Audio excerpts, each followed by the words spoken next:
Okay, I want to watch this. I want to watch this.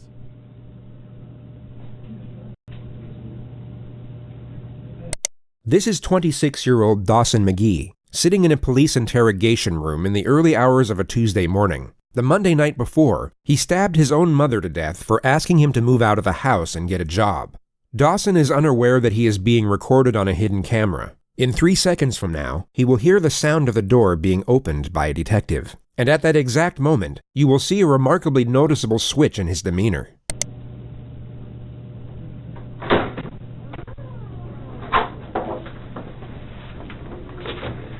Got something I want to talk to you about. Oh my God. I want to talk to you about what happened to your mom. Nicholas Cruz is gonna come up. Okay. Trigger warning for that. But hold on. I'm gonna post it. I'm looking at this finally. The criminal psychology content is finally here. Okay.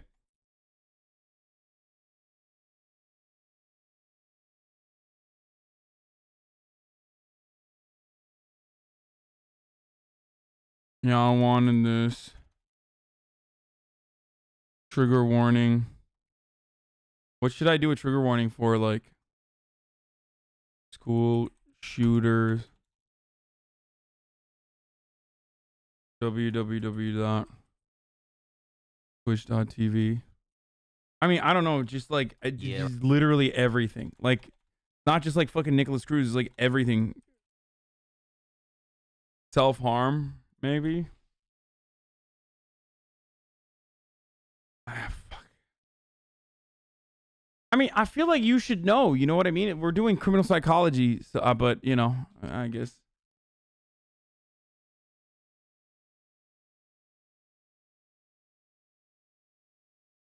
Okay. I watch every single video on this YouTube channel. This guy is as unbiased as they come. Well, you tell me.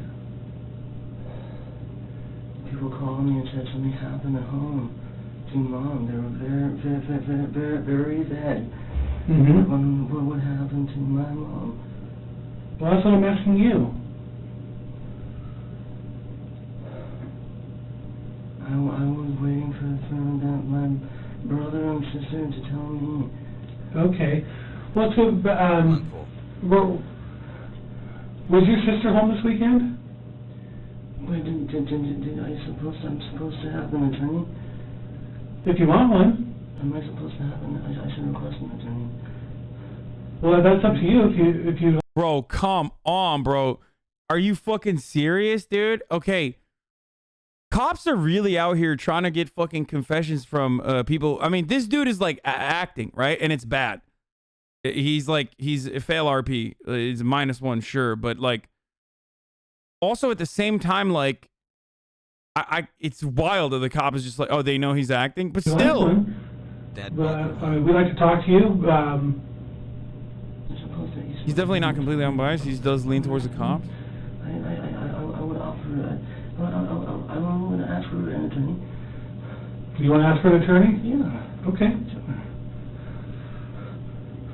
It would come as no surprise that a judge deemed him fit to stand trial. A jury then found him legally sane, and he was sentenced to life in prison for the murder of his mother. All of which was in spite of a continuous charade of mental illness similar to the one you see here. Dawson clearly believed that his passage through the legal system would somehow be easier if he were presumed insane, which is a naive, yet somewhat common misconception that many suspects make when facing serious charges. They have this notion that a plea of insanity would either lower the severity of their punishment or liberate them from it altogether. That instead of being sent to prison, they would simply be released back into society, perhaps with a free psychotherapeutic program to attend on the weekends.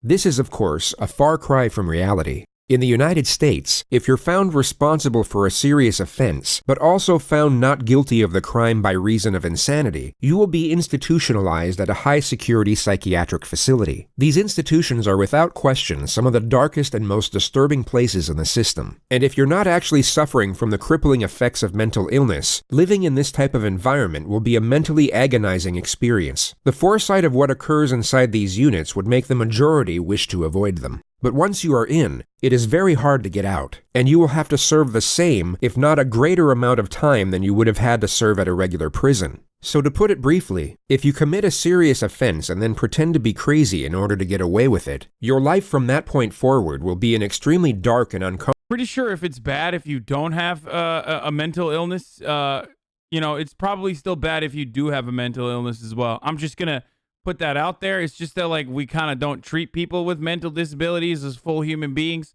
so we don't even fucking comprehend that. Think about it like as though it hurts them or harms them.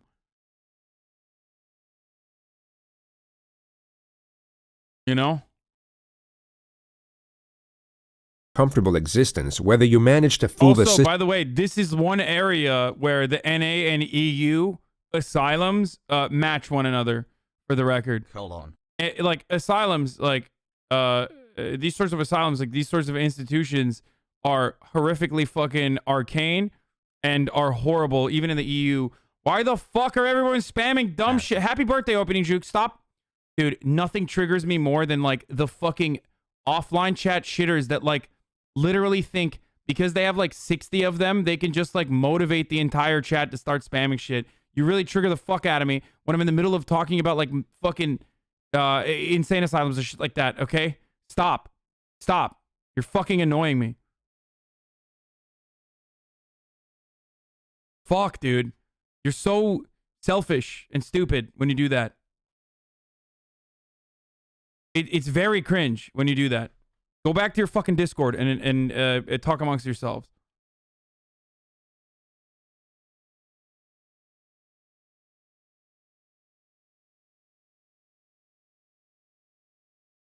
Those places are much worse because the people in criminal psychiatric facilities filled with criminally violent and criminally insane people rather than people who didn't commit a crime. Offliners in every channel always seem to have a huge ego. Yeah.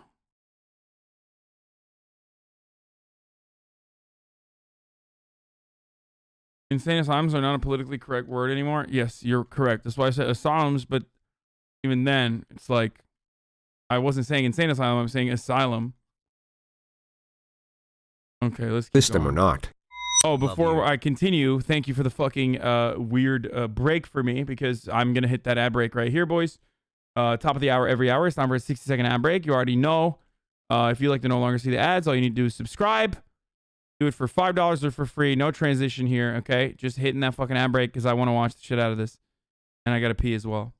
But there is one benefit, which is the elimination of capital punishment. The United States cannot execute someone deemed insane during the time of their offense, which is the only conceivable reason a defendant would cling to this narrative even after knowing what lies ahead should it succeed.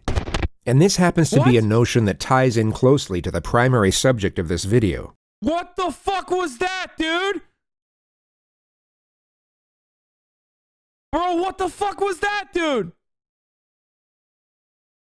Oh my god, that was so fucked up. Why does this motherfucker do a jump scare in the middle of a fucking... Oh my god. That wasn't in the OG edit? What the fuck?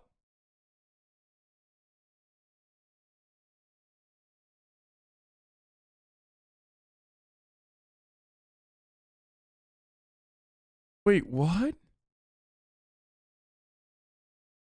The United States cannot execute someone deemed insane during the time of their offense, which is the only conceivable reason a I don't want to show it to you guys. I just want to see defendant what would cling to this narrative even after knowing what lies ahead should it succeed.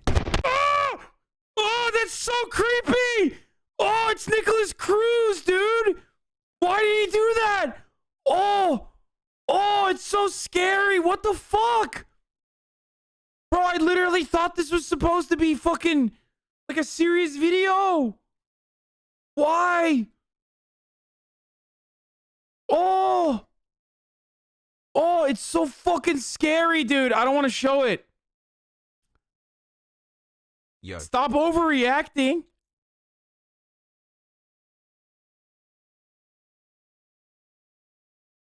It never happens again, but it's really weird. Dude, you don't want to see it. You don't want to fucking... It's not that bad. Okay, motherfucker. I'm running it again. It's not that bad, Andy. And this happening to this narrative even after knowing what lies ahead should it succeed. And this happens to be a notion that ties in closely to the prime. There you go, dude. It's not that bad. Fuck you. It is literally bad, dude. And I did that while cutting the fucking video. And it didn't, like, scare the fuck out of you. That's so bad if you're not expecting it, dude. That's so creepy. That's a fucking murderer, dude. That's like a real fucking murderer. Hasan, why did he do that? Bravest Turk? Yeah, dude. I don't fuck with that shit at all. Primary subject of this video. It will focus on one particular individual whose interrogation footage is so fraught with blatant trickery that most of the segments presented to you won't even need suggestive commentary. You can simply observe and judge for yourself whether you see authentic behavior or not. But before showing you what pretending to be crazy looks like, we'll briefly show you a genuine case of the criminally insane, or at least a far more convincing one. This is 18-year-old Jared Murray, a freshman at East Central University in Oklahoma. On a Wednesday evening in December, he asked fellow student Gennaro Sanchez for a ride to Walmart. Once they got there, Murray pulled out a handgun and made Gennaro drive to an isolated country road where he shot him twice in the head. He then attempted to hitchhike to Canada, but was soon apprehended by police on the side of the road. He immediately confessed to the crime once apprehended, and was then interrogated by the arresting officer. I went down to his dorm room and asked if I could be given a ride to Walmart in exchange for $20 gas money. So he took you to Walmart? Yes, sir. And did you both go in? No, we did not go in, sir. Okay, and why not? We pulled into the parking lot, then I pulled the weapon on him and demanded that he take me to Asher, Oklahoma, sir. Okay, and why did all of a sudden did you decide that you needed to go to Asher?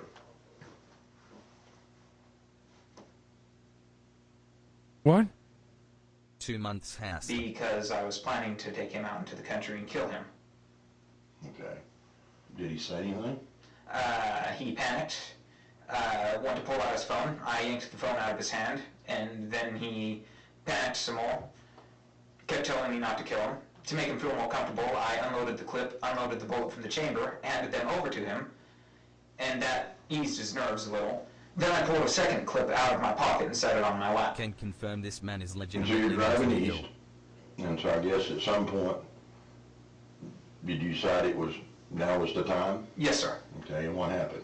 I loaded the gun quickly, chambered the round quickly, shot once, missed, shot a second time, hit, jumped out of the car, went around. He was driving 10-15 miles an hour, so it was rather slow.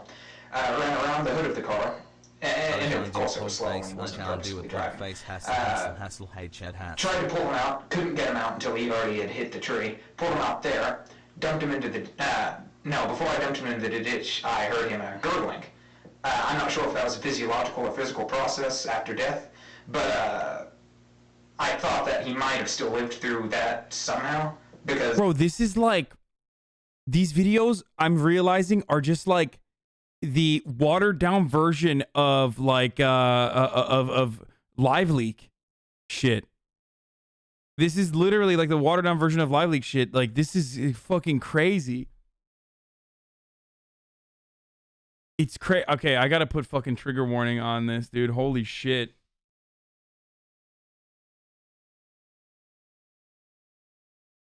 What the fuck?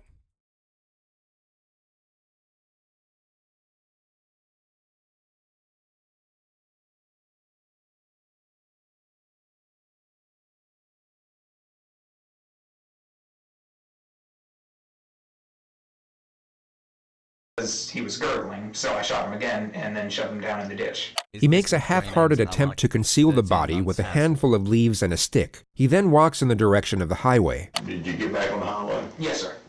And which way did you go? No, sir. And what were your intentions? I did run an ad earlier. Hold on, I gotta pee. I'll be back in 1 second. You was going to Canada? Yes, sir. Okay. He states that his plan was to escape into Canada, but he had nothing to escape with, not even a passport. I had tried hitchhiking most of the way because the only way this was going to work, factoring in my belief that y'all found the crime scene, is if someone were to give me a ride there and then. And then whenever your patrol car was pulling up behind me, I didn't know it was a patrol car. I stuck my thumb out and you was there for the rest. Jerry, I want to ask you just point blank, because, I mean, you sat here and confessed to Pretty much everything. In my mind, and I think you might agree with me, just cold-bloodedly killed a young man tonight. Yes, sir. Or last night. Have you ever killed anybody else? No, sir. You will now see the detective attempt to establish a motive for the crime. I guess I'm having a hard time understanding what you got out of it. Can you help me? I don't really get anything out of it. Do you feel any remorse? I'm sad that I got caught so quickly. Tell me why I should believe you that there just was going to be one person that was going to suffer Love from you, your Hasan. consequences of killing. You have no reason to believe me, sir. I guess I'm just still having a real hard time understanding why.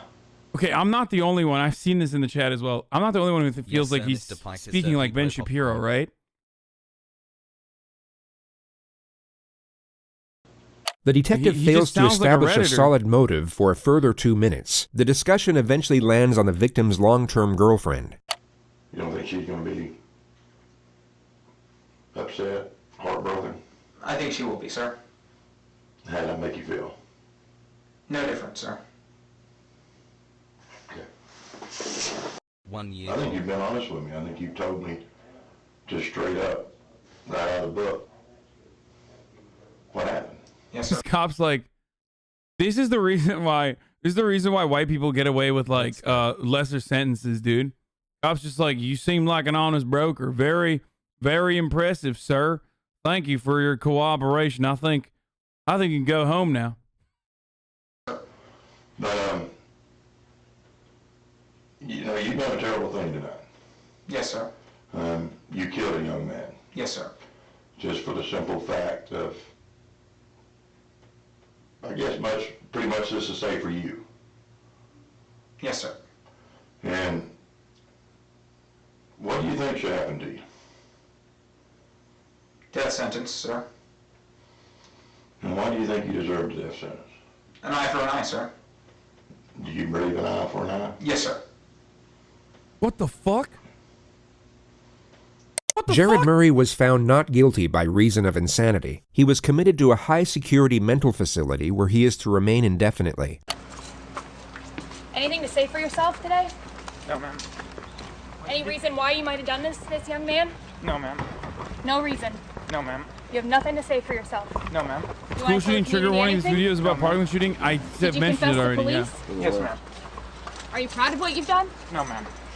Do you have remorse for what you've done? No, ma'am. He appears completely void of human emotion. No regret, remorse, shame, nor fear. He had both taken a life and destroyed his own, yet seems indifferent to the circumstances.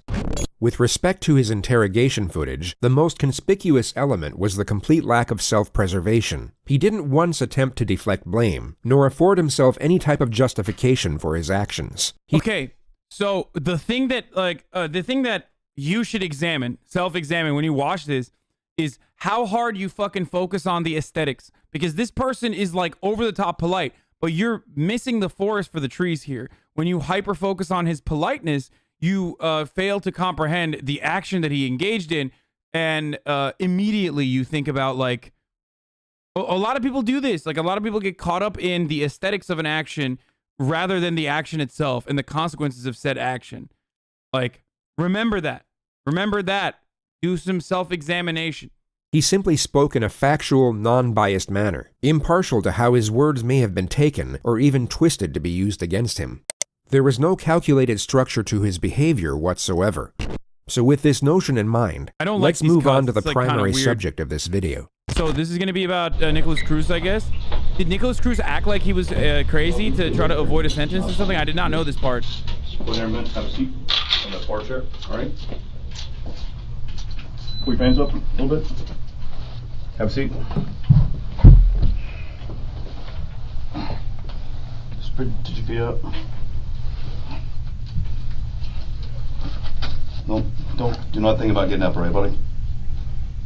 This is 19-year-old Nicholas Cruz, who 3 hours and 55 minutes prior to this moment murdered 17 people at his former high school in Parkland, Florida. Among the dead were 3 teachers and 14 students, the majority of whom were 14 years old. A further 17 students were seriously wounded during the massacre. The gunman dropped his rifle 7 minutes into the rampage and then blended in with the crowd as he ran out of the building. He was at large for 1 hour and 20 minutes, during which time he stopped off at a Subway and then a McDonald's, where he sat down and casually spoke to one of the victim's brothers. The student was unaware that his older sister had just been shot through the chest by the man sitting across the table. Oh the my description God. of the shooter was transmitted by police over the Wait, radio, is there- which led to an officer identifying and arresting him on a street just 2 miles away from the Almost school. 1 year He with was my taken boy to the Nigel. nearest hospital and Wow, examined I've by been a watching doctor these for crimes roughly for 1 2 hour years. and 45 minutes. He was medically cleared and then transferred to the local sheriff's office where he was subjected to interrogation.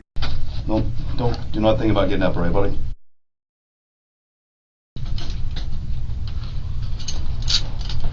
From the moment the subject entered the room, his eyes have been fixed upon nothing but the floor. He's held on to this downward-facing gaze as if he's either in a state of shock or disconnected from the moment.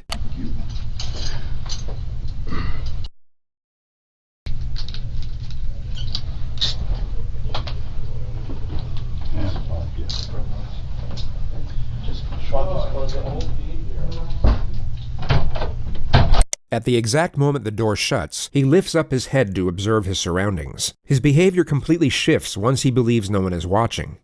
If we look at his demeanor a moment earlier, we can see the contrast. He went from being detached to alert. His behavior changed as the environment changed, which is a recurring theme throughout this interrogation. It shows us that his mind isn't wandering off during these moments of apparent disconnection. He is in fact fully present and very aware of what's going on around him.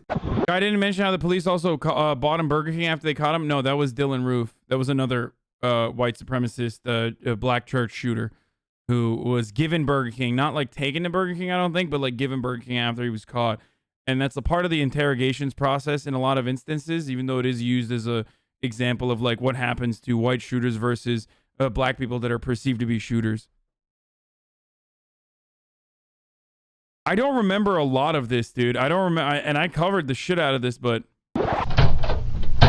As he looks up, his eyes immediately lock onto the camera. He now knows he is still being watched, and his following gestures will resemble that of someone with suicidal tendencies.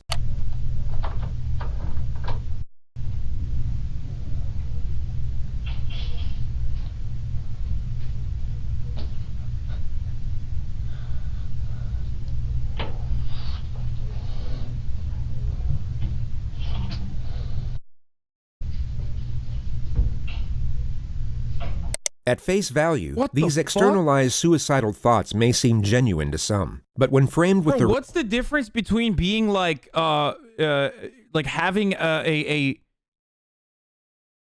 this is actually in a weird way, you guys were saying like someone was saying like this might be ableist, but like in a weird way this like does a decent job of parsing through like people with genuine disabilities versus people who are portraying themselves as having a disability in an effort to get out of a of like the worst kind of punishment that you could get, like capital punishment. And it's surprisingly doing a decent job of parsing through that, where like it shows that people with disabilities aren't automatically criminals, and a lot of people are even a lot of people are doing that. But what I find to be really interesting about this is like it's still. Take a deep breath, man. You sound freaked out as fuck. Dude, I am freaked out. This is a fucking wild video. But the more I learn about this Cruz guy, the more I don't care for him. Just my opinion. what I find to be really interesting is like, bro, when you do this, you're still fucking like there's something wrong with you. You know what I mean? There's actually something wrong with your, I don't know if it's like a chemical reason or I don't know what the fuck's happening there, but like who the fuck just does a mass shooting and then like portray themselves as like as suicidal? I feel like there's something different that maybe it's not, it's still sociopathic behavior. You know what I mean?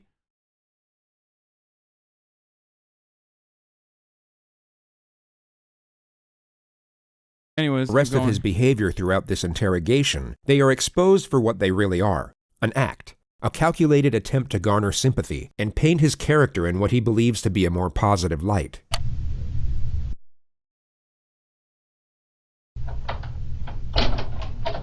Does it feel like Alright, extreme remorse? I know No, that. that's survival instinct, my friend. Him fucking acting in a suicidal way there, that's survival instinct. That's someone who is incredibly aware of his surroundings and someone who is literally not detached from reality, but hyper focused on the consequences of his actions and is literally portraying himself in a way that is different. It is the straight up opposite. He's trying to fucking do this to potentially get out of a punishment. It's sociopathic behavior, but it's absolutely the opposite of like someone who is detached from reality. You all right? Gotta be able to speak so I can hear you. Oh my God, dude, this is the take though. He's probably a Scorpio. This is such Scorpio shit. Dude, that is so insane. What an insane thing to say, dude. My man said, this is exactly what my Scorpio girlfriend is like. Holy shit, dude. That's nuts. Okay, stop saying he's 100% Scorpio. Astrology Andes are crazy. All right, I just need to ask you really your name and date of birth just to confirm I got it right, and then I'm going to see you want a glass of water or something. What's your first name?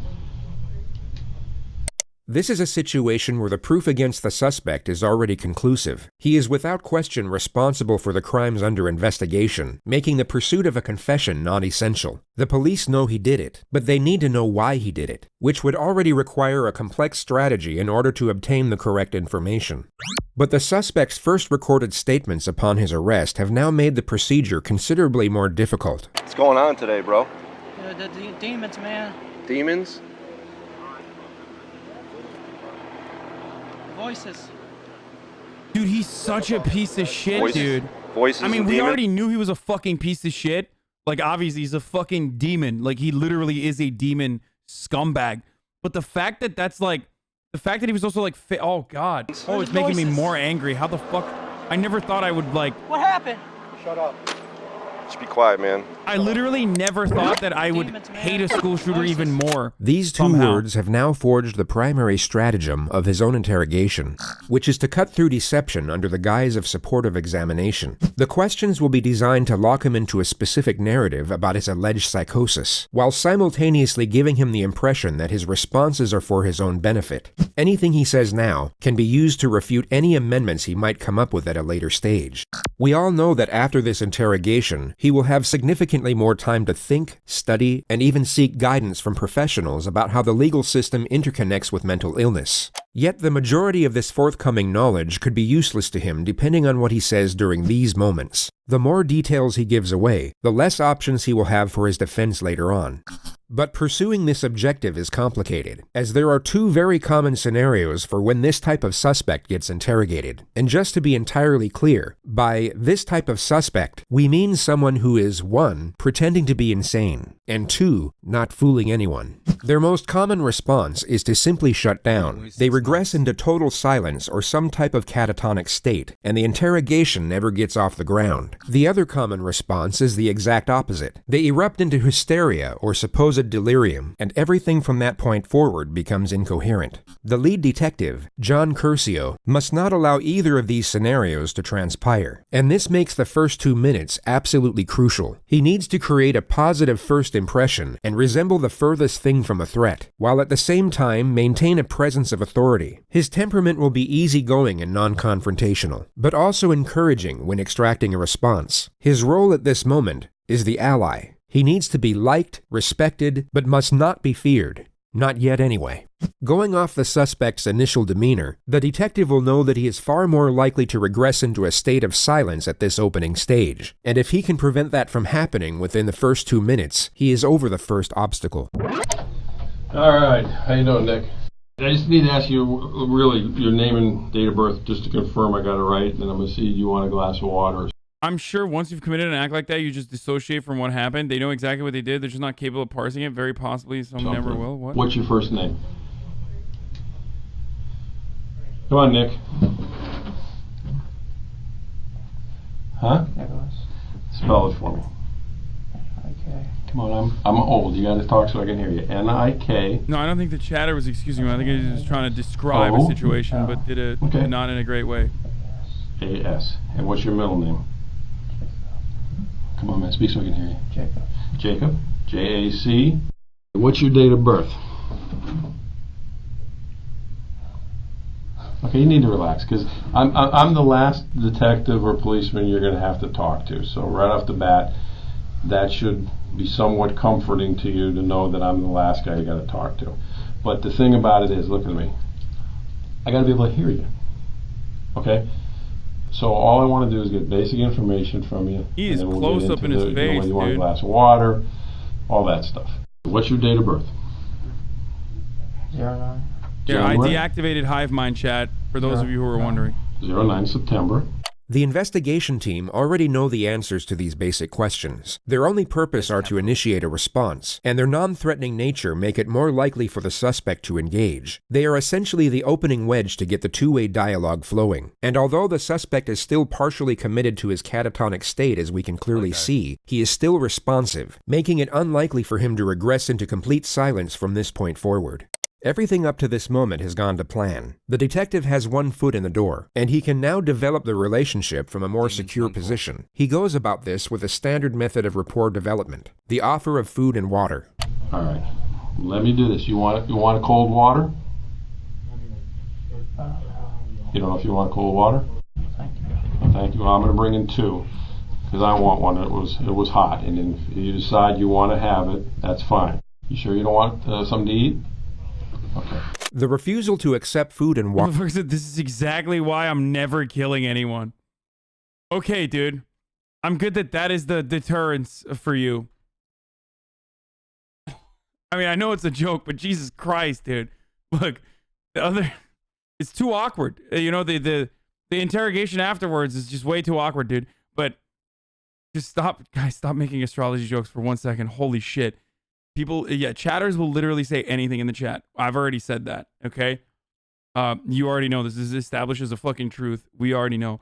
But, I don't know what it is. There's just something about this where, like, there's a hunch. Well, as soon as I saw this video, maybe it was like I was led to believe that he is, like, pretending to be crazy because, like, that's what the fucking title is. Sussy.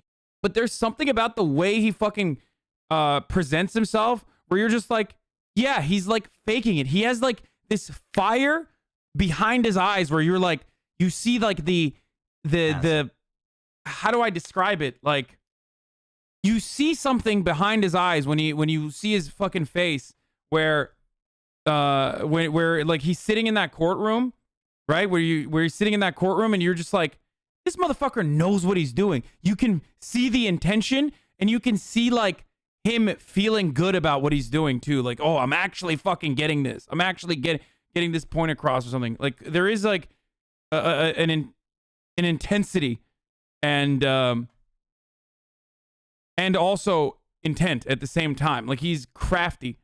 It's really fucking weird. I don't know how to describe it.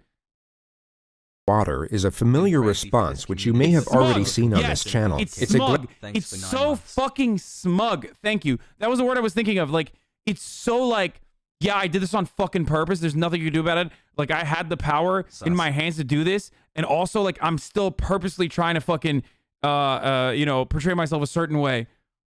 Glaring manifestation of shame. This is not to be confused with guilt nor remorse, both of which require the acceptance of responsibility, which in turn directs our focus outwards on the feelings of others. Shame, on the other hand, shifts our focus on the perceptions of others towards ourselves. The subject is afraid of how it will look if he accepts the offer considering the circumstances. He instead wants to appear as if he's so negatively affected by the events that he's unconcerned with meeting his basic needs. Of course, I have so many different keys. All right, I'll be right back.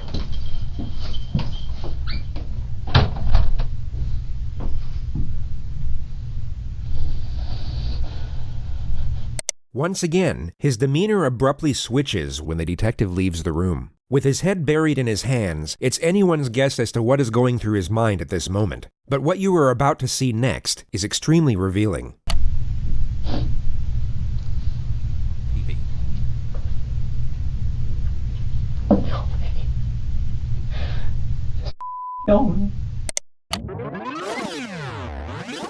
Cruz was a left-handed shooter. The surveillance at the school would confirm this, and if you pay close attention to the movements of his hands in the next moments, although very subtle, you can see that he's reimagining holding his weapon. What the fuck? But what's more telling is how his demeanor abruptly stops and then completely switches right before he looks in the direction of the camera. He goes from holding a rifle and beginning to smirk, to then pretending to cry and reverting back to his suicidal mannerisms. This all occurs in under 4 seconds.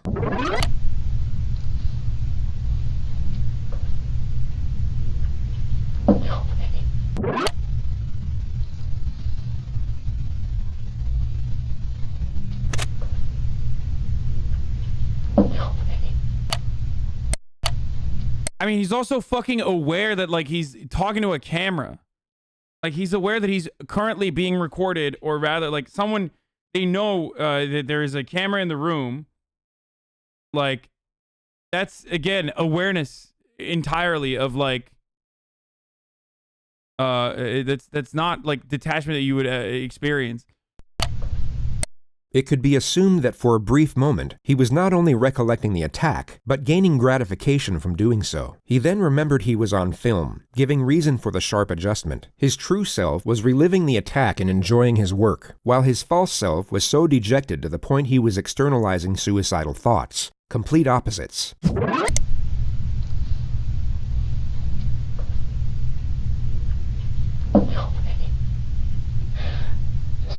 No.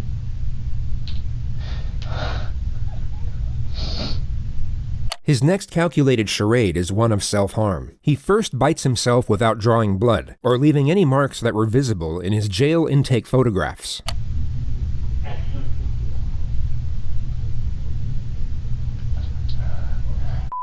That part, it felt like a little bit of a stretch, by the way. He switches up from holding his gun with his left hand to, like, saying "kill me." Like, that seemed like a bit of a stretch. He then scratches and squeezes at the 2 needle punctures in his arm from where his blood was taken at the hospital. At the very moment the detective re-enters the room, he will act as if he's desperately trying to conceal his self-injurious behavior. I mean, All right. He did smile. Setting aside the glaring contradiction that he just murdered and maimed dozens of people while leaving himself without so much as a scratch, it's the frequency of these little charades that makes their deception so transparent. This is a person who is not self-injurious, pretending to be someone that is. But it's such a feeble attempt at feigned self-harm, it would almost be a comical moment if the circumstances weren't as horrific. So if they're not bleeding anymore and you want them off, we can pull them off. I'll get you a garbage can. You want them off? Just put them on the throw them on the floor in the corner. Alright, this one is mine, because I already opened it. This one's yours in case you change your mind.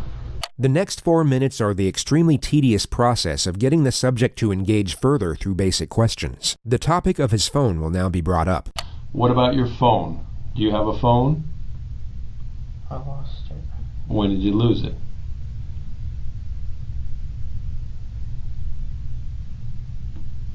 Today? Today. Okay. What kind of phone is it? I don't know. Okay, is it a flip top, an iPhone, a Samsung? It's a phone. I hate talking about rehabilitative justice because this is the one fucking instance, and I literally always talk about this. This is the one instance where, like, restorative rehabilitative justice does not have a solution currently. Like, our modern medicine does not have a solution for antisocial disorders like this, that where people engage in violent actions. There's no solution for psychopathy, especially like with people with violent urges and serial killers. There's no solution whatsoever. So there's nothing you can do. You can't do anything about it. Now, that obviously does not mean that you should treat everyone like they're fucking violent, psychopathic murderers.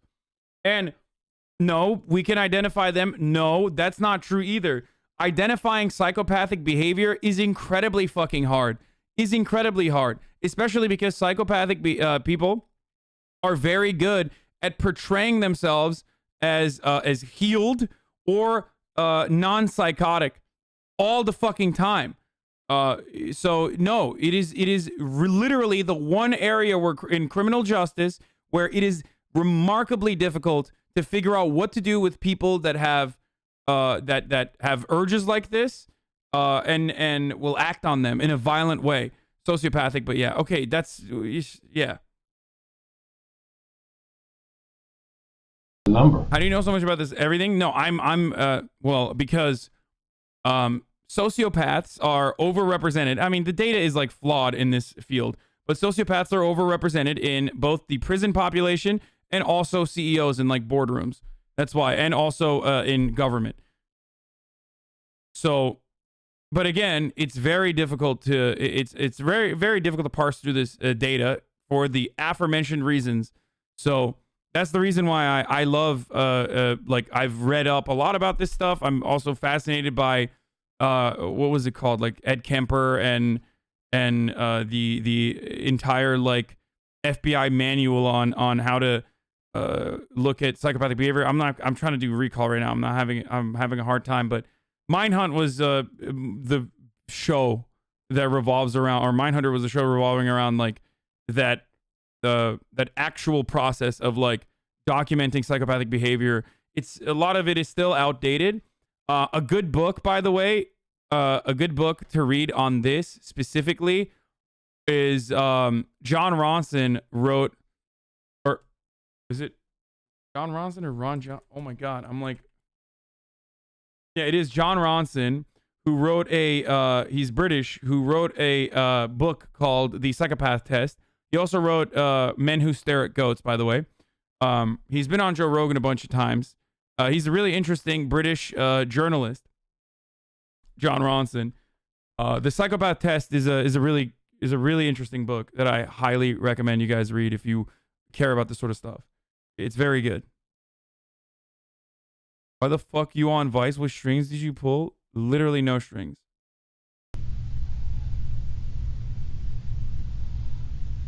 I can't remember. Okay.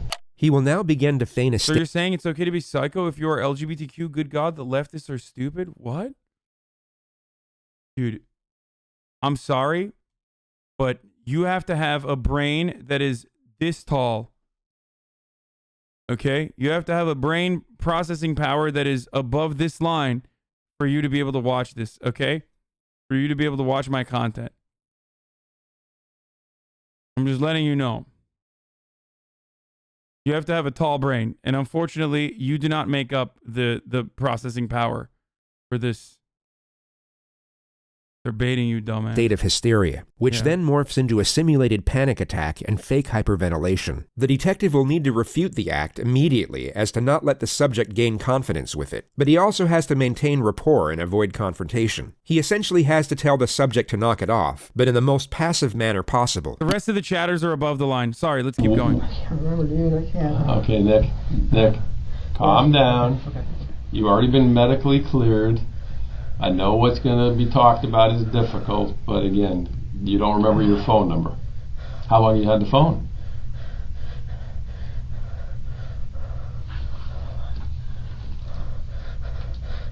How long have you had the phone? Nick, the doctor's already looked at you. Okay. Okay, you're fine. You're not having any problems at the moment, and you're perfectly fine. So calm your breathing down. I mean, he's not perfect. And I want to believe certain things that you're going to tell me, but, you know, if we're getting where you're going to hyperventilate over a phone number. He's so bad. He's so bad at acting. Okay.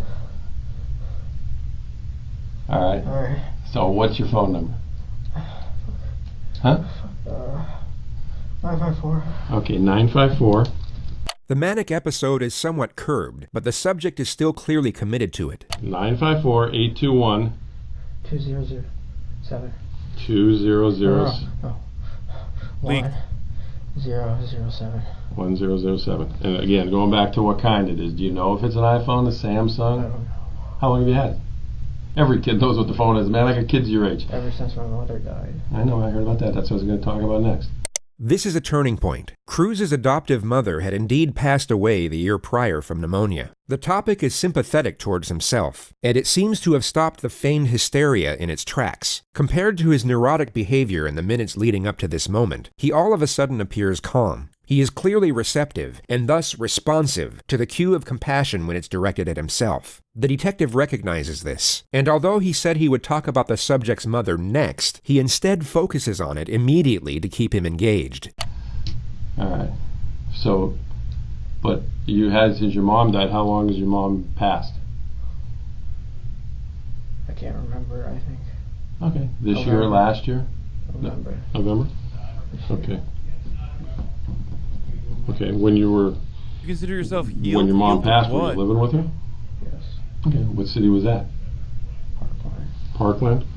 The subject drops the act and becomes more engaged in the conversation. The detective inquires further about his mother for roughly 3 minutes before shifting the discussion. It focuses mainly on the subject's background, and he first declares that he was depressed for the majority of his childhood. He then reveals his history of drug use, which consists of marijuana and Xanax. After that, he claims to have attempted suicide by alcohol poisoning 2 years ago, but in his own words, was able to sleep it off. He then states that he was employed at the Dollar Tree for the last 2 years working as a cashier. So you've been able to hold down a job for 2 years? That's pretty good, right? Yes. Other than Dollar Tree, where else did you ever work? Lawn mowing. What? Lawn mowing. Lawn mowing? Oh, okay. All right. When you tried to kill yourself with alcohol, your mom was still alive. What were you depressed about back then? Loneliness. Loneliness? Loneliness. Friends? No friends? Or what kind of loneliness? I mean, everybody gets lonely. Solitude. Solitude? You don't have a lot of friends? No. Fragment. Okay. Today, when I say today, starting from last night when you went to bed to this morning, did you do any kind of drugs at all? Any Xanax, any marijuana, anything like that? No? Okay. The subject reveals that he has a biological brother whom he was adopted with. He then claims to have been making $1,200 a month at the Dollar Tree. The discussion now lands on what his aspirations were. When you weren't depressed, what did you want to be when you got out of school? Ranger. A ranger? An Army Ranger? Did you ever apply, fill out any paperwork to try to go to the Army? I took the ASVAB, failed. Okay, why'd you fail? Because I was stupid. You what? I'm stupid. You're stupid? Okay, were you going to take it again? I was afraid to take it. Okay, but you had aspirations to do something with your life. Okay, there's 0% chance that someone who's like at least smart enough to know that like he could get potentially a different kind of sentencing from portraying himself as like mentally unwell would fail the ASVAB. From what I understand, from what I've seen of the ASVAB, because it's like so fucking like, how do you fail the ASVAB? I don't even know if he actually did. Maybe he'll tell. You wanted to be that's a hell of a thing to want to be, an Army Ranger. The discussion moves on to the subject's gun collection, which continues for roughly 4.5 minutes. The attack on the school is yet to be mentioned, but the last gun to now be discussed was his choice of weapon to commit the massacre. What made you choose out of all the guns to want to buy an AR-15? Cool looking. Cool looking? Okay. Now when you bought it, I mean, it was a legitimate purchase. They gave you a receipt and everything, right? So you bought it legally, right? Did you fill out those forms and everything? Okay, you remember those forms? Okay. The detective now shifts the topic onto his former high school, the same place he carried out the attack. Now, 3 years ago when you went to Douglas, and obviously you stopped going there, why'd you stop going there? My depression worsened. Your depression worsened? And what was going on? Did you just stop school on your own, or did some incident happen where... Yes, some incident. Well, what was the incident that happened? Fought a kid. You fought a kid? You remember the kid's name? Yeah. Ian. And did you guys both get in trouble for the fight, or? Yeah. Okay. Well, what did they do? Suspend you? They suspended me. Okay. And what happened from there? After you got suspended, you go back to school? Yeah. Okay. What happened? I like that the Florida reaction to this as a state was launching a program that just gave guns and a $500 stipend to teachers to arm themselves and train themselves with weapons after this happened, by the way. That's real. That literally happened. I think it's called the Pioneer Program. Isn't that what it's called? I forget the name of it. It's something like that, but yeah. Fucking Florida, dude. Why'd you stop going there then? Felt embarrassed. The Guardian embarrassed program? because you got suspended, or you felt embarrassed because of why? Because of the fight. Okay. Well, what was embarrassing about the fight? What were you guys fighting over? A girl.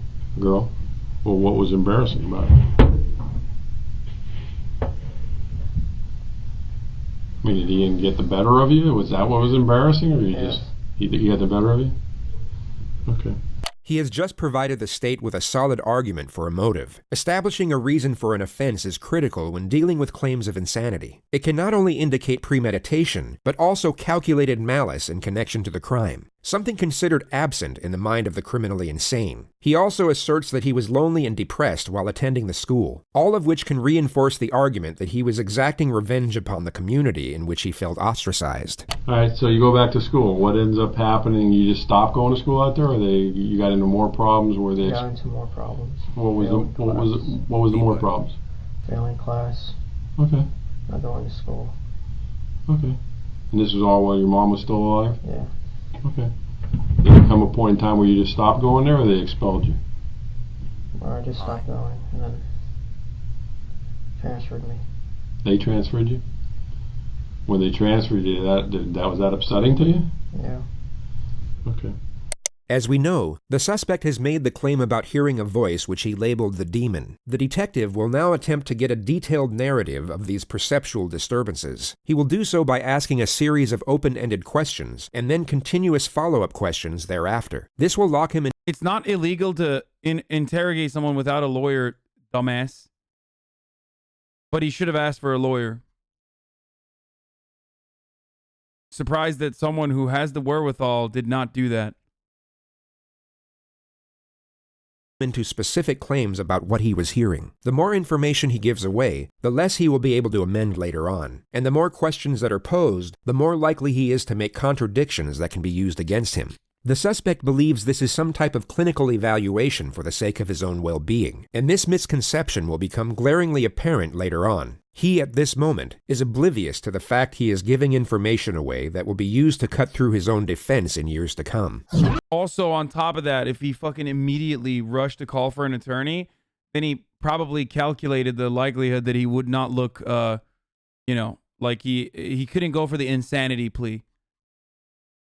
You go to the hospital, the doctors clear you, and you're talking about demons. What are the demons? The voices. Well, tell me about it. What are the voices about? It's another voice, the evil side. Okay. And how long has that voice been going on? 9 months. We have sub-baby together now. Years. Did you ever tell anybody about the voice? Never? And what does the voice say to you? Burn, kill, destroy. Okay. Burn, kill, destroy what? Anything. Okay. But have you ever burned, killed, or destroyed anything? What have you burned, killed, or destroyed? Burned, just fire. Set fire. To what? In a pit. Fire. Oh, a fire pit. Okay, well, I mean, the voice told you to burn something, you built a fire in a fire pit. What's destructive about that? That's what fire pits are made for.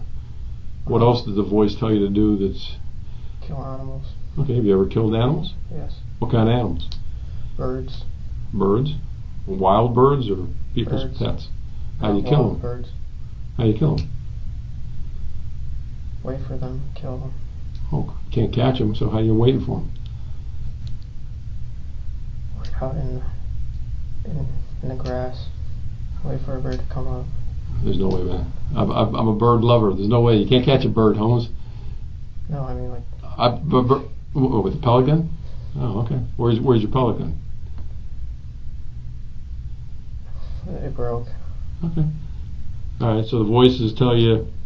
Damn, dude. He's like, yeah, you done fucked up. Wrong detective, friend. I'm a bird lover.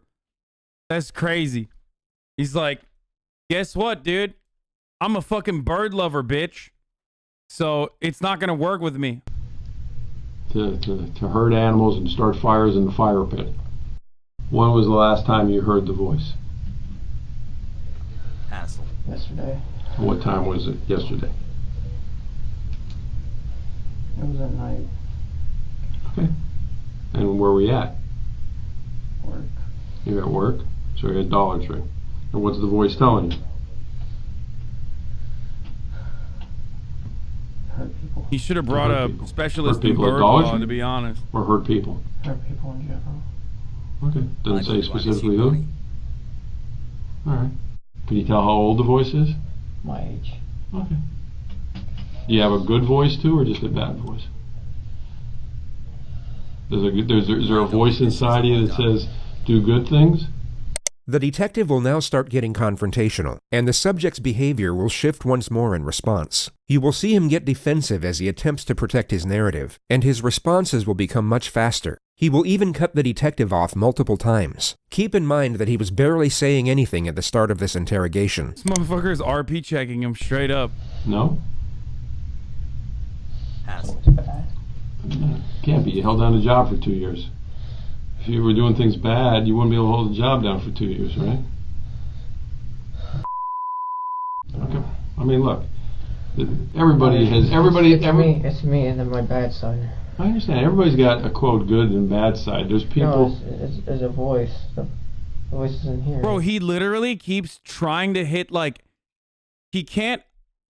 This seems like the type of person who, like, saw the Joker and, like, other, you know, like demonstrations of mental health issues, mental illness. I don't know if that's like the appropriate PC thing to say, but like, and then literally just like tied it together with a shoestring and is just trying every fucking cliche he possibly can. It's like he's literally trying out everything. He's like, oh, I'm schizophrenic. Like, oh, I fucking hear voices in my head. Oh, I'm a sociopath. Like, oh, I'm demonstrating like self-harm.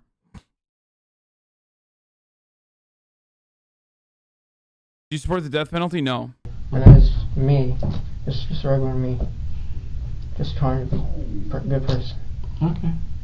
Set aside his contradicting behavior for a moment and focus solely on his storyline. In his ideal scenario, we are to believe that he was battling these supposed voices and, in his own words, trying to be a good person. Yet he was unable to reveal or seek help for this internal struggle until the very moment of his arrest. It was quite literally the second he was confronted with his comeuppance that his supposed demons came to light. Now that he is in custody, with the atrocities already committed, he is somehow able to maintain control over the force that was previously keeping him silent. But a deleted video that would later be extracted from his phone would tell a very different story. Hello. My name is Nick, and I'm going to be the next school shooter of 2018. My goal is at least 20 people with an AR-15 and a couple tracer rounds. I think I can get done. Location is Stone Douglas in Parkland, Florida. Let's not do red flag laws, by the way. It's great that the FBI had all of this information, literally was warned ahead of time multiple times, and did not take his weapon. It's over. I mean, it's GG's. Like, this is premeditated. He's going to fucking rot in jail, and he deserves it. He deserves to rot under the jail. But, you know, the FBI didn't have this now, but they did actually reach out to authorities multiple times, people in his friends and family, and there was no way to take his guns away from him. So, yeah, just remember that when you look at this case. I don't know if they talk about it here. I don't know if they talk about it here in this video, but yeah, there were multiple reports made. He already had like a violent outburst, as he also mentioned. He had like a violent outburst as well. And yet,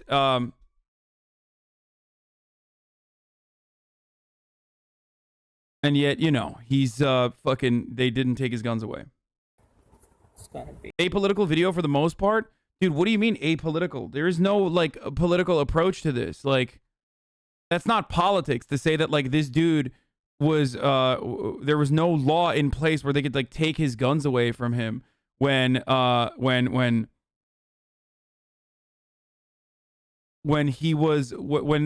police were informed that he has guns, and he's like, Captain Hindsight? That's not Captain Hindsight, motherfucker. I'm literally talking about something that happened, dude. What the fuck? That's not hindsight. That was happening in that moment where, like, the authorities were informed ahead of time in the past that he had violent, he was demonstrating violent behavior and had fucking guns. Yeah, his neighbors reported him, like, but there was no way for them to take his guns. A big event.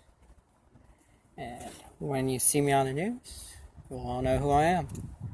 There are no signs of perceptual disturbances. There is no anguish, doubt, hesitation, or uncertainty when announcing his intentions. By his own narrative, he claims to have continuously fought against the evil intentions of the voice. Yet from a visual standpoint, there is no conflict in this video whatsoever. It's me and then my bad side. I understand. Everybody's got a quote good and bad side. There's people. No, it's a voice. The voice is in here, and that is me just trying to be a good person. Okay. But obviously, again, when you say it's a voice, it's you. It's all you. The voice is you as well. Yeah. The voice didn't force you to do anything, right? No, the voice did. It's two voices. There's one half that's the good and then the bad. Yeah. His rapidly interchanging behavior has now gone from catatonic to manic to hallucinatory to now highly attentive and cautious. Okay, well, the voice tells me to go to lunch and not pay for my meal, but I pay for my meal because I know that's the right thing to do, right? Okay, let's talk about it. Did the voice didn't tell you to take Uber, right? Yes, it did. It did? Yes. The voice said take Uber. Yes. What? Did the voice is in me. You're the voice. No, in here. Okay, it's in your head. Yes. What is it? A male voice or a female voice? Male. Male. The subject was beginning. Bro, the more I see this, the more I realize like this motherfucker is not as smart as he thinks he is. I think that's where he fucked up big time. Where like he thought he was smart enough to fucking behave this way and get away with it, and he's just like not smart enough to portray himself this way. Like he's saying he's stupid in an effort to be like, in an effort to break through this other person's defenses. He doesn't think he's stupid. He's smug as fuck. To panic, but the detective dials it in for the time being and switches the discussion back to more trivial matters. It seems that he wants to consult with the investigators outside before maximizing the pressure, and he reestablishes a certain level of trust before leaving the room. Let me go. I'm going to go back and see what everybody's doing as far as what they need me to do. You're not a psychologist or anything? Or? No, I'm not. I'm a 59-year-old man who's raised 3 children, so I guess that makes me somewhat of a psychologist. But my sister just graduated and I am super proud of her. You already know we are going to... Dude, come on, dude. It's so fucking obvious, dude. He's like, come on, give me a psychologist. I need to be declared criminally insane.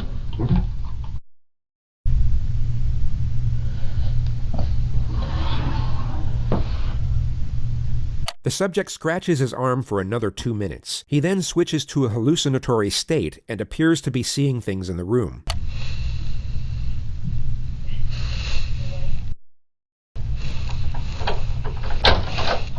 All right, got some stuff here.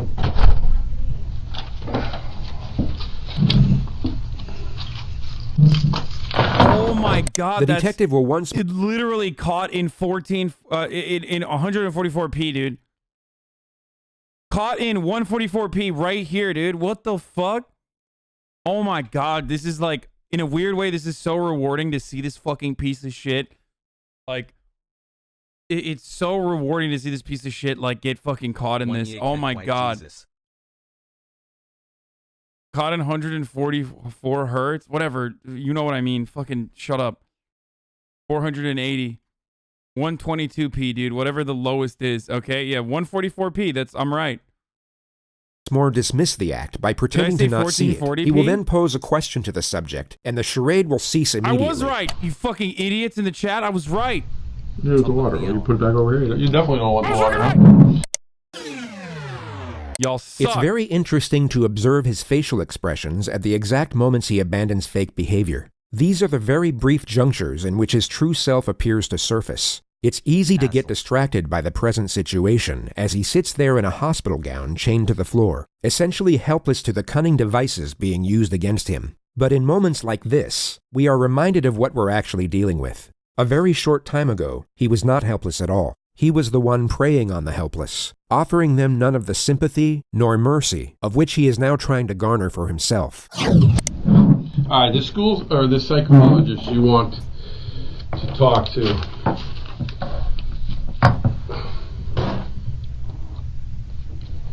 Obviously, dude, these videos are so good. What you want to talk to him about. So I really like this. Exactly.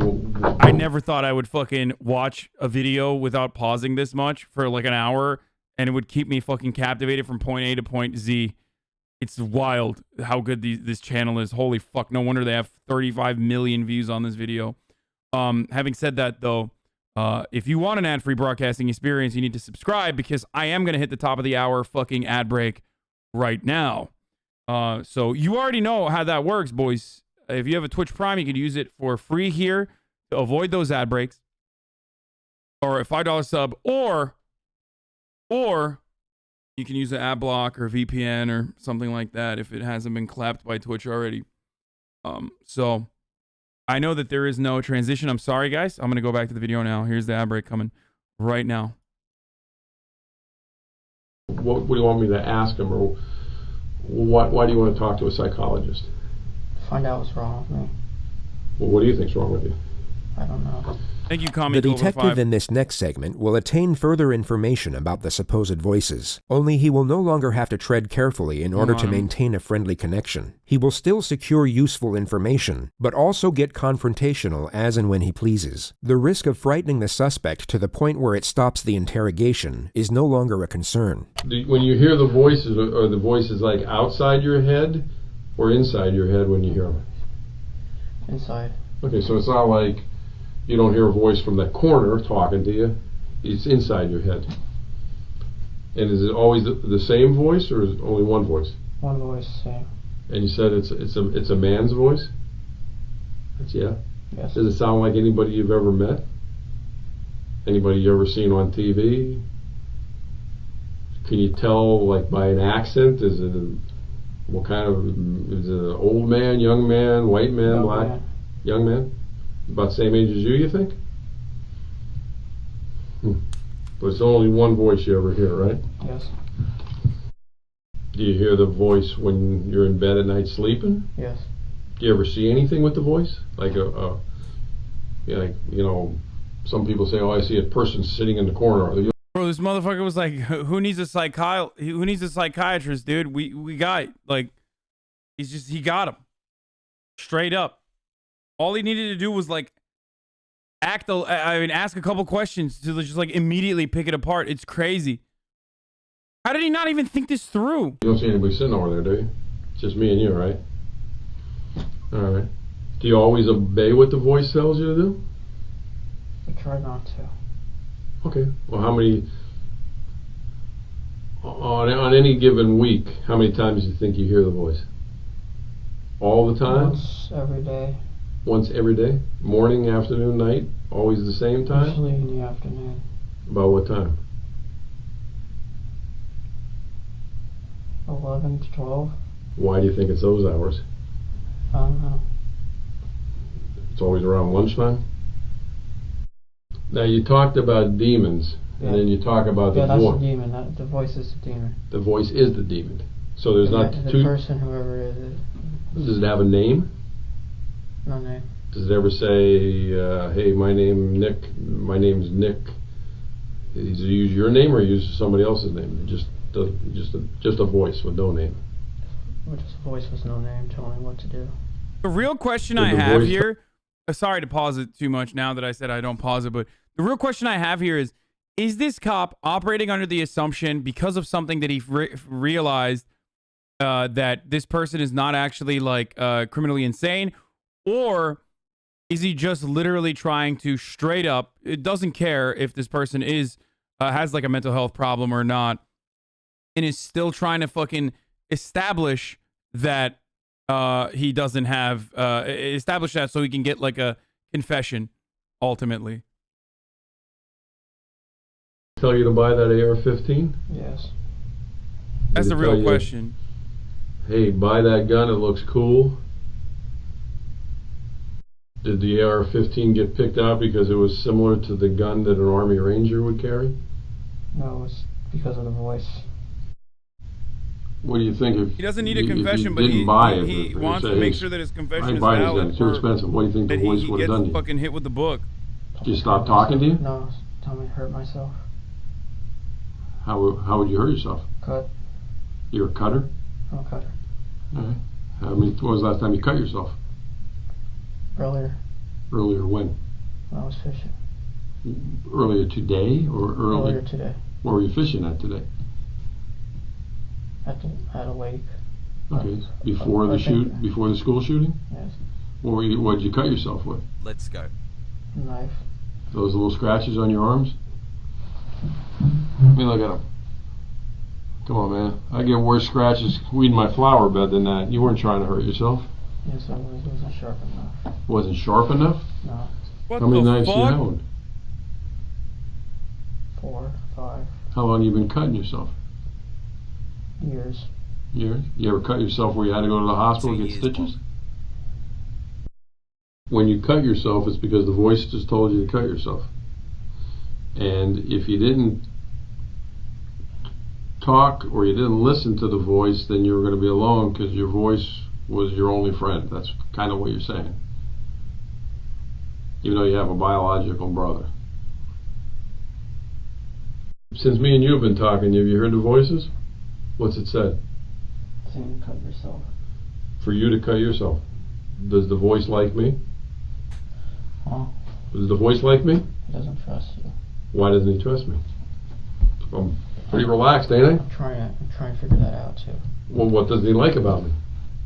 I mean, I'm kind of grinning because I want to know what the voice's problem is with me. He's What grinning doesn't because he like about fucking me? caught him in I treated you 4K. fairly. I've given you water. I talked nice to you.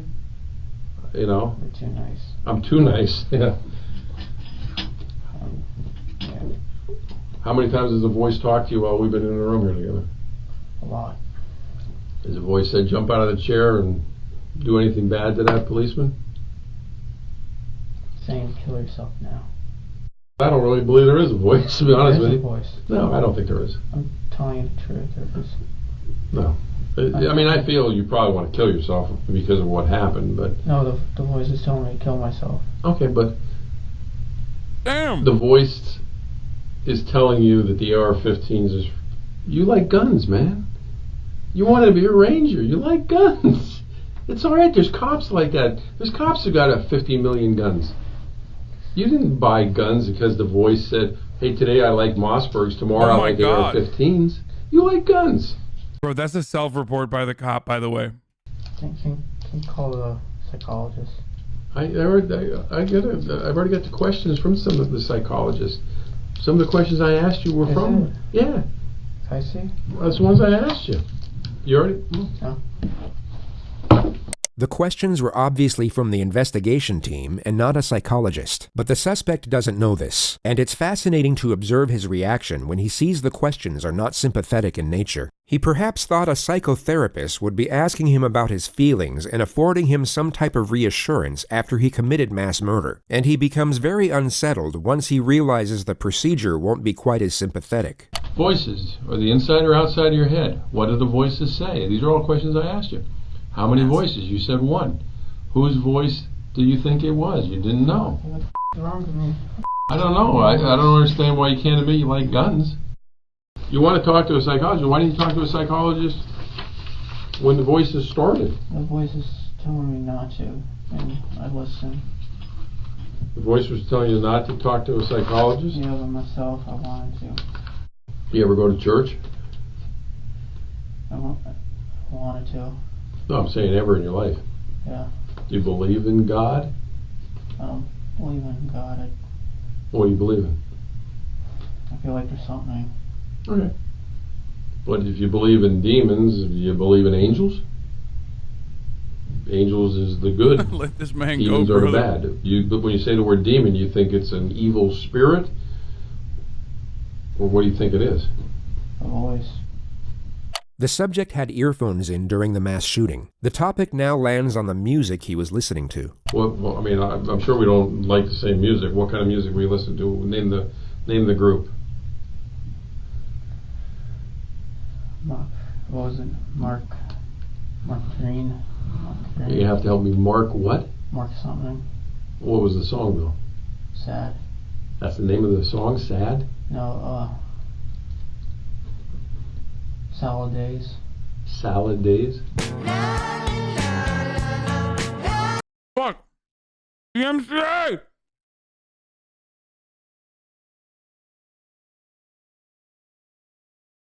Okay, I gotta skip this part. I'm sorry.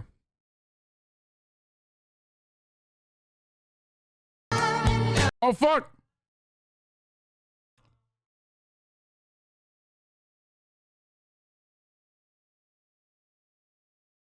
Oh my god. Hold on a second. That's a weird ass fucking song, dude. Oh, you listen to more than one song? To. What other song you listen to? Just a lot of sad songs. Alright. Did you pick the music yourself?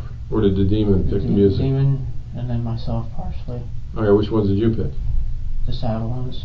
Which ones did he pick? The evil ones. The evil ones. Give me an evil one compared to a sad one. You already gave me a sad one. What's an evil one? Panzermensch. What? Panzermensch. Panzermensch.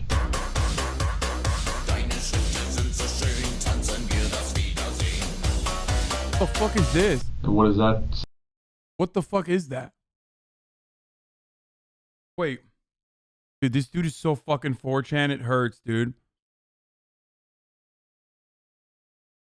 I'm embarrassed to admit that sounded kind of... It sounded kind of good.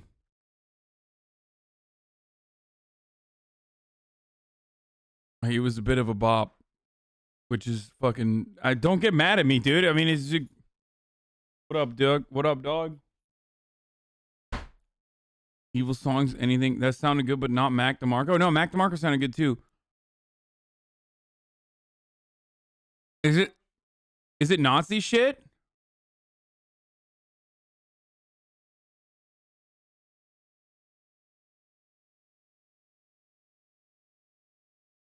No, people are saying no. Okay. Say. Keep going. I don't know. I mean, there's no lyrics to it? Oh, no. Oh, well, there is lyrics, but I don't know what it means. But is it in English? No. What language is it in? German. German? Do you speak German? No. Then how do you know what the lyrics mean? I don't. So they could be happy, right? I don't know if they're happy or not. Well, again, you don't because you can't speak it. The demon chose it. I didn't choose. But you have one. How long do you think you had them on your playlist? A long time. Okay, so you listen to them a lot of times. So you had a playlist of music that the demon helped you pick out, but you picked out some of them.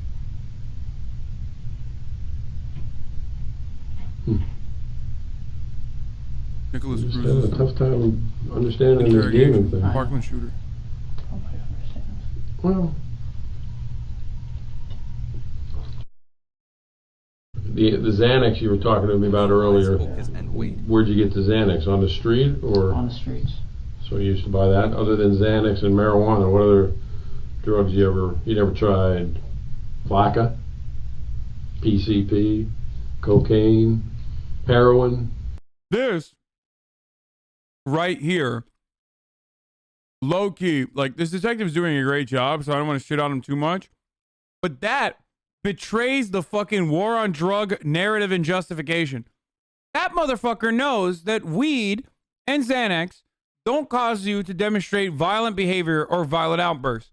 He knows that. Has raid. But for years, as he was a detective, he, among so many other people, probably still absolutely used that as a fucking aggravating cause. I just want to fucking point that out. No. Okay, Xanax, how many of those did you take when you used to take them? 5. Okay, 5. What size bar? How big? What color was it? Half, sometimes full. Okay, what color? They all white. White. All right, but that was off the street. Did they help you sleep? It made me drowsy. Okay. Did it make the demon go away? Yeah. When was Xanax that? is not an anti-hallucinogenic. He's thinking lithium, right? I mean, I don't know, but A long time. So if the Xanax Helps you get the demons away. Marijuana does it better. Marijuana does better? When was the last time you smoked marijuana? Last week. Last week? But you're making $1,200 a week. Why didn't you smoke marijuana every day to get rid of the demon? Illegal. It's illegal? Yeah. It's illegal. It was illegal whether you do it once a week or once every 5 minutes. So why didn't you choose to get rid of the demon by doing it? Anytime you heard the demon, just light up a blunt.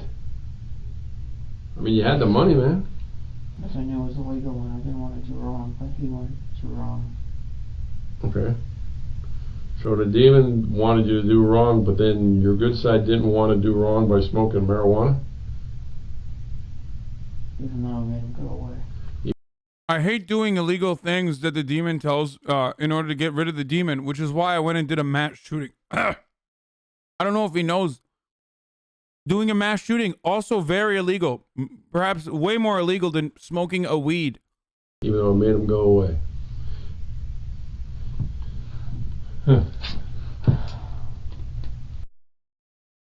Well, I don't know why you didn't tell the doctor then you had anxiety problems and marijuana and Xanax cured your anxiety and made the demons go away. It seemed like an easy fix, man.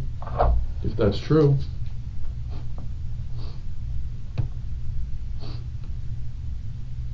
You sure you didn't like the demon voice?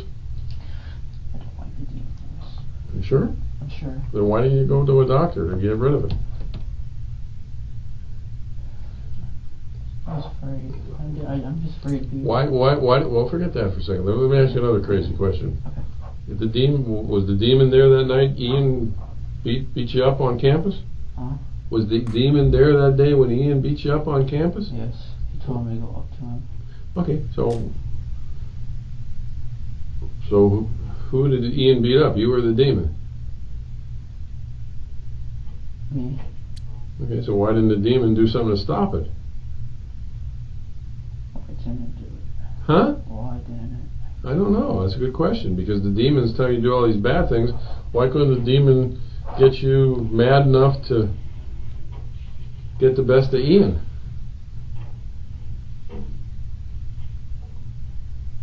God damn. I don't know. I don't know either. It doesn't make any sense. I don't know. Why? I don't know.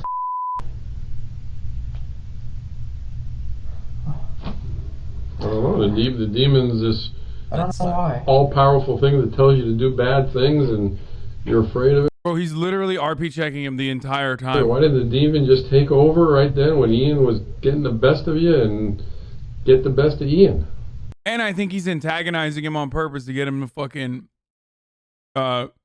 angrily respond. Well, why did the demon not do that? Why do you think? Trying to figure it out. I don't know. I can't figure it out either, because I don't think the demon exists. Can I think? I don't think it exists. No, like... I think that... Go ahead, bud.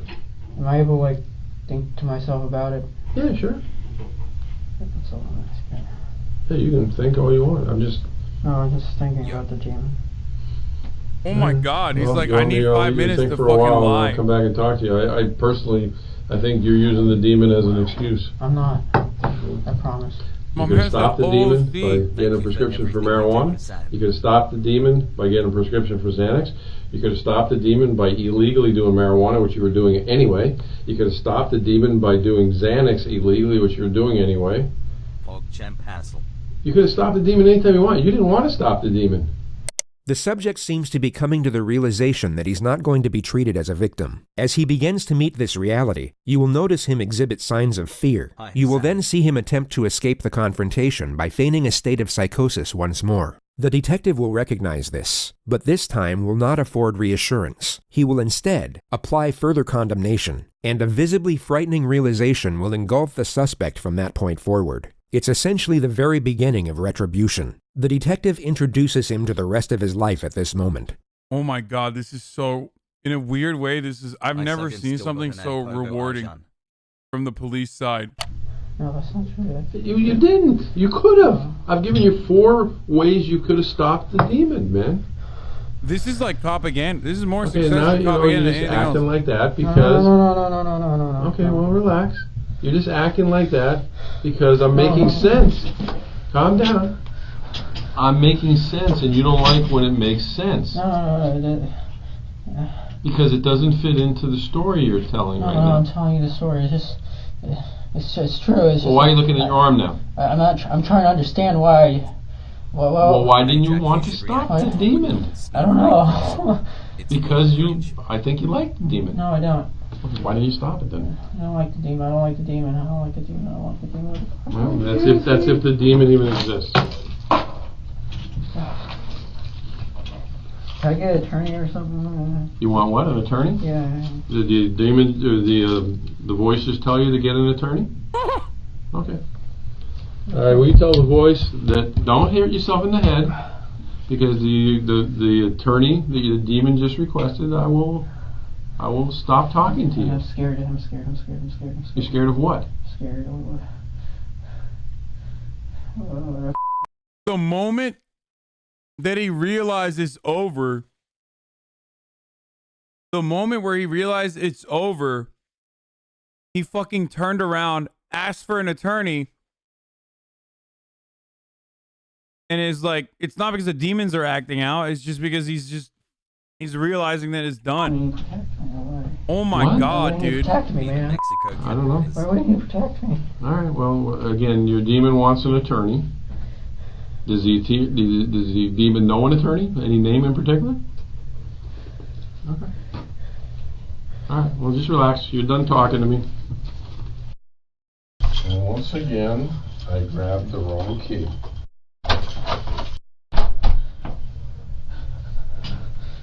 Has capital. All right. Do me a favor. Stay seated. Put your hands, kind of sit forward in your chair. I'm going to put handcuffs behind you since you keep talking about hurting yourself. Hold on. Put your hand behind your back. No, not behind the chair. Behind your back. I don't want to make it that uncomfortable. Oh, why don't you want me to hurt myself? Because what did the demon say about me? I'm a nice guy. What's going on right now? Oh, mom is here too. Holy shit.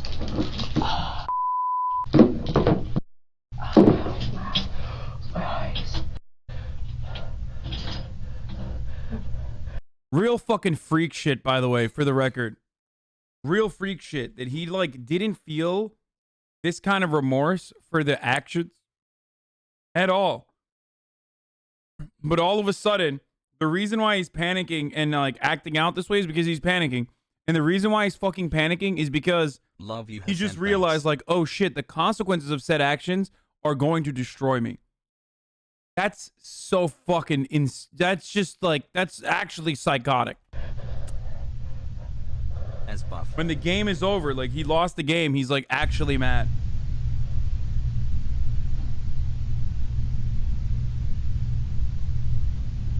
Get fucked, you piece of shit. I lived a mile away from the school he did this at. I remember all the cop cars. Nicholas driving by Cruz my was window taken to like the mad. Broward County Jail, where he remains in isolation to this day. His trial date is yet to be scheduled. The 20-year-old has been held without bond since last year's mass shooting that left 17 people dead. His attorney said he would plead guilty in exchange for a life sentence, but prosecutors rejected that offer and are seeking the death penalty. Okay. Hold on. That video was insane, dude. This channel is insane. We gotta watch another one.